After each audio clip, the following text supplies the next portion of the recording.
আজকে আমি আপনাদের এই ভিডিওর মাধ্যমে বলবো আপনাদের মোবাইলের যে লকটি রয়েছে এটাকে কিভাবে আপনারা খুলবেন সেটাই আমি আপনাদের বলবো। এই মোবাইলের লক কিভাবে আপনারা রিমুভ করবেন বা কিভাবে আপনারা এখান থেকে বন্ধ করবেন সেটাই দেখাবো। তার জন্য আপনাদের ভিডিওটিকে সম্পূর্ণ দেখতে হবে। সবার প্রথমে আপনাদের যে লকটি রয়েছে ওটাকে দিয়ে দেবেন।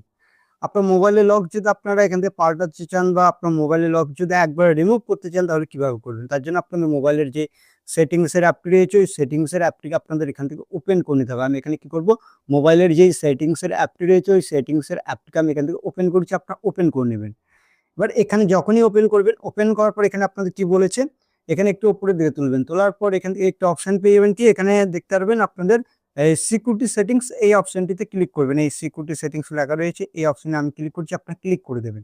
ক্লিক করার পর এখানে স্ক্রিন লকের অপশন পেয়ে যাবেন, এই অপশনে ক্লিক করুন। এটাতে ক্লিক করার পর আপনার আগে যে প্যাটার্ন হতে পারে, পিন হতে পারে বা যে লকটি দিয়েছেন ওটা দিয়ে দেবেন। দেওয়ার পরে দেখতে পারবেন এরকম ইন্টারফেস কিন্তু শো করবে। এবার আপনাদের এখানে কি বলেছে, সোয়াইপ লক যদি রাখেন তাহলে সোয়াইপ হবে। আর এখানে যদি আবার নতুন করে যদি প্যাটার্ন বা পিন দিতে চান সেগুলোও করতে পারবেন।